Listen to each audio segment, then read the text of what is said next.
जय हिंद साथियों, स्वागत है आप सभी का हमारे YouTube चैनल जेके साहिल स्टडी में। आशा करता हूं आप लोग बढ़िया होंगे।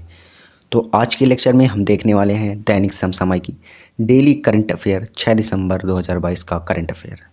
जो भी एसएससी, सीजीएल, एसएससी, जीडी और यूपी पुलिस के लिए एग्ज़ाम्स देने वाले हैं उनके लिए बहुत ही महत्वपूर्ण यह लेक्चर होगा।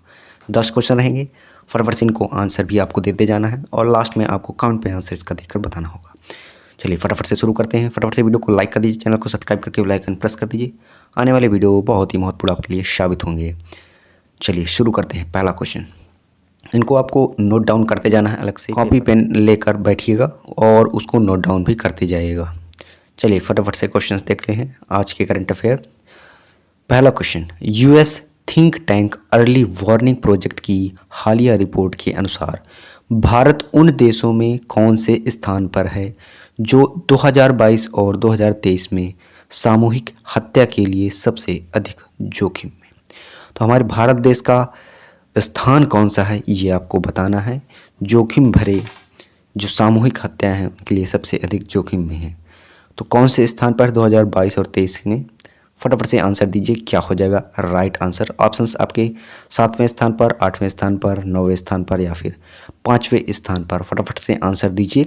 US think tank early warning project की हालिया रिपोर्ट के अनुसार भारत में उन देशों में कौन से स्थान हैं जो 2022 और 2023 में सामूहिक हत्या के लिए सबसे अधिक जोखिम में, कौन से स्थान पर है? फटाफट से आंसर देना है।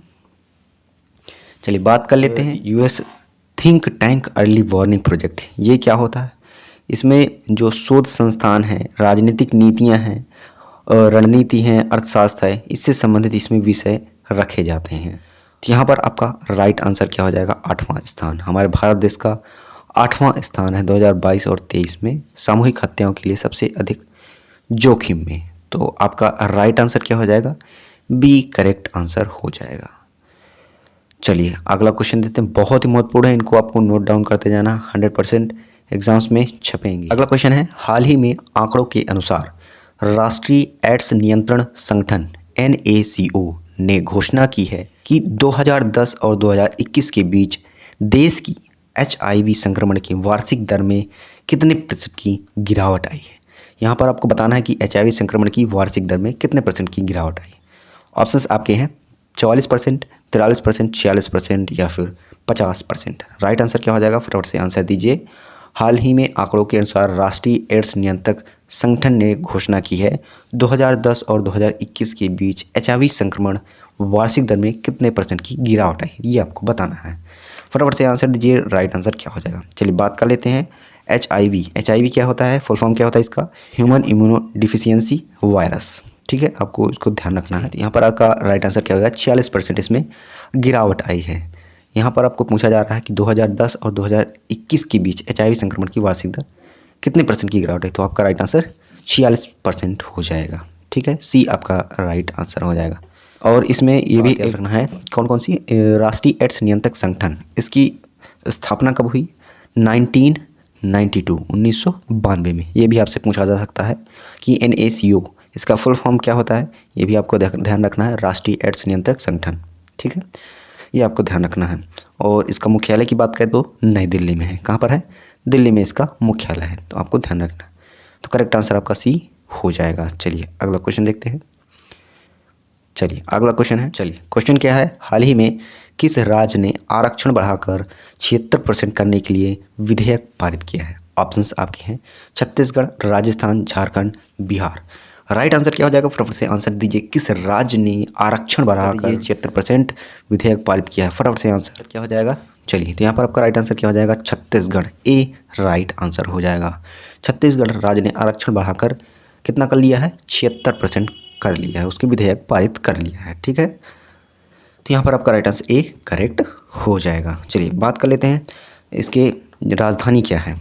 छत्तीसगढ़ की राजधानी क्या है? रायपुर। क्या है? रायपुर। ठीक है, आपको ध्यान रखना है। और इसमें आपको ये भी ध्यान रखना है कि इसके CM कौन है? भूपेश बघेल। कौन है? भूपेश, नोट डाउन कर लीजिएगा, भूपेश बघेल। भूपेश बघेल।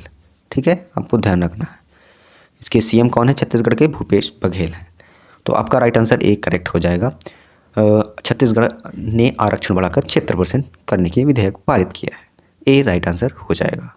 अगला क्वेश्चन देखते हैं, बहुत ही महत्वपूर्ण क्वेश्चन है, नोट डाउन करते जाइएगा। अगला है, हाल ही में अंतर्राष्ट्रीय स्वयंसेवी दिवस कब मनाया जाता है? ऑप्शंस आपके हैं 5 दिसंबर, 6 दिसंबर, 7 दिसंबर या फिर 8 दिसंबर। राइट आंसर क्या हो जाएगा? फटाफट से आंसर दीजिए। अंतर्राष्ट्रीय स्वयंसेवी दिवस कब मनाया जाता है? फटाफट से आंसर। चलिए बात कर लेते हैं स्वयंसेवी संगठन। इसकी स्थापना कब हुई? इसकी स्थापना 5 दिसंबर कब हुई? 5 दिसंबर 1985। 5 दिसंबर 1985। ये आपको नोट करना है, अलग से नोट करते जाइएगा साइड में, ठीक है। तो आपका राइट आंसर क्या हो जाएगा? 5 दिसंबर को अंतर्राष्ट्रीय स्वयंसेवी दिवस मनाया जाता है, ये आपको ध्यान रखना है। चलिए अगला क्वेश्चन की बात कर लेते हैं, बहुत ही महत्वपूर्ण क्वेश्चन है, नोट डाउन करते जाइएगा। वीडियो अच्छा लगता हो तो लाइक जरूर करते जाइएगा दोस्तों, और सब्सक्राइब करके बेल आइकन भी प्रेस करते जाना है। चलिए, विश्व मृदा दिवस हर साल कितनी दिसंबर को मनाया जाता है? ये आपको डेट बताना है इसमें कि विश्व मृदा दिवस हर साल कितने दिसंबर को मनाया जाता है। फटाफट से आंसर दीजिए। ऑप्शंस आपके 3 दिसंबर, 4 दिसंबर, 5 दिसंबर या फिर 7 दिसंबर। फटाफट से आंसर दीजिए, क्या हो जाएगा राइट आंसर? विश्व मृदा दिवस हर साल कितने दिसंबर को मनाया जाता है? कब मनाया जाता है दोस्तों? 5 दिसंबर। कब मनाया जाता है विश्व मृदा दिवस? 5 दिसंबर 2014 को इसको स्टार्ट किया गया था। 2014, 5 दिसंबर 2014 इसको स्टार्ट किया गया था। तब से प्रतिवर्ष दिसंबर माह में 5 दिसंबर को विश्व मृदा दिवस हर साल मनाया जाता है। तो आपका राइट आंसर सी करेक्ट हो जाएगा। बहुत ही महत्वपूर्ण क्वेश्चन है, नोट डाउन करते जाना है आपको। चलिए अगला क्वेश्चन है, अंतर्राष्ट्रीय बैंक दिवस हर साल कितने दिसंबर को मनाया जाता है? ऑप्शंस आपके हैं 3 दिसंबर, 4 दिसंबर, 5 दिसंबर या फिर 6 दिसंबर। फटाफट से आंसर दीजिए, राइट आंसर क्या? अंतर्राष्ट्रीय बैंक दिवस हर साल कितने दिसंबर को मनाया जाता है? फटाफट से आंसर। चलिए तो यहाँ पर आपका राइट आंसर क्या हो जाएगा? बी 4 दिसंबर। 4 दिसंबर को अंतर्राष्ट्रीय बैंक दिवस मनाया जाता है, आपको ध्यान रखना है। तो बी राइट आंसर आपका करेक्ट हो जाएगा। बहुत ही महत्वपूर्ण क्वेश्चन है। अगला क्वेश्चन देखते हैं। अगला, हाल ही में फिल्म निर्माता एस राजामौली ने न्यूयॉर्क फिल्म क्रिटिक्स सर्कल में कौन सी फिल्म के लिए सर्वश्रेष्ठ निर्देशक का पुरस्कार जीता है? ऑप्शंस आपके RRR, Baahubali, Magadheera, Pushpa. Right answer क्या हो जाएगा? फटाफट से आंसर दीजिए। हाल ही में फिल्म निर्माता एस राजामौली ने न्यूयॉर्क फिल्म क्रिटिक्स सर्कल में कौन सी फिल्म के लिए सर्वश्रेष्ठ निर्देशन का पुरस्कार जीता है? फटाफट से आंसर दीजिए। अगर आप फिल्म के शौकीन हैं तो आपको ये आंसर तो पता ही होना चाहिए। चलिए बात कर लेते हैं एस राजामौली।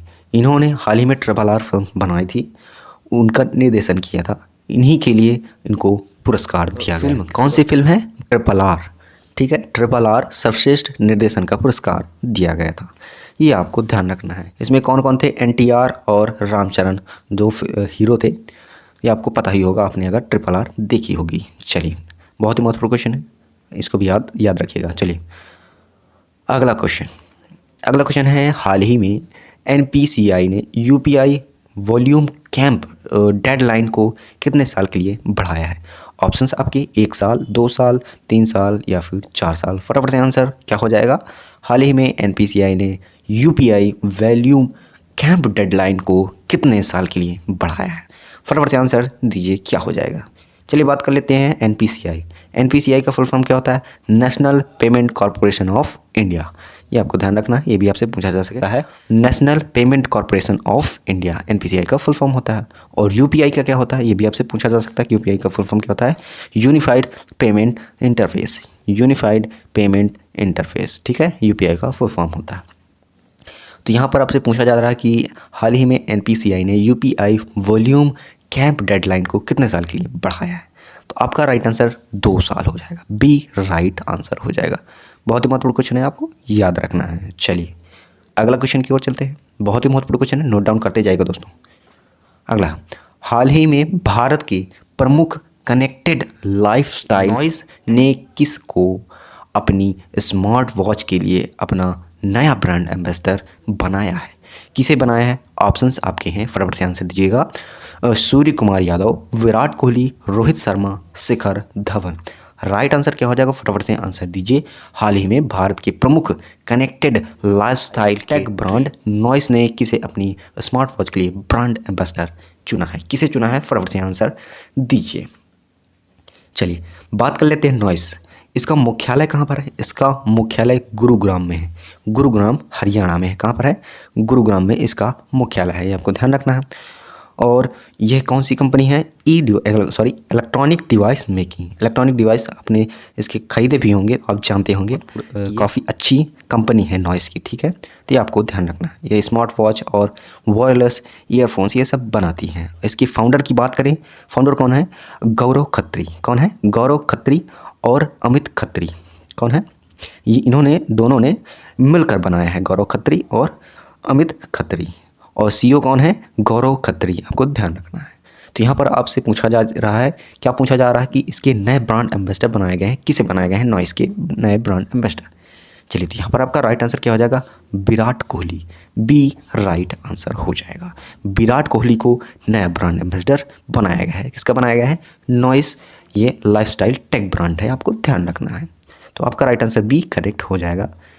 चलिए अगला क्वेश्चन, लास्ट क्वेश्चन है, बहुत ही महत्वपूर्ण क्वेश्चन है, इसको आपको कमेंट करके बताना होगा। चलिए क्वेश्चन क्या है, हाल ही में भारतीय नागर विमान संगठन ICAO एविएशन सेफ्टी रैंकिंग में भारत कौन से स्थान पर आ गया है। ऑप्शंस आपके 48वें, 49वें, 50वें या फिर 63वें। राइट आंसर आपको बताना है कमेंट में, फटाफट से आंसर दीजिएगा। चाहते हैं इसकी PDF आप चाहते हैं दोस्तों, तो लिंक डिस्क्रिप्शन में है, वहाँ से टेलीग्राम की लिंक में जुड़ जाइएगा, वहाँ से जुड़कर आप इसकी PDF आसानी से ले सकते हैं। चलिए मिलते हैं नेक्स्ट वीडियो पर। थैंक्स फॉर वॉचिंग, जय हिंद, वंदे मातरम।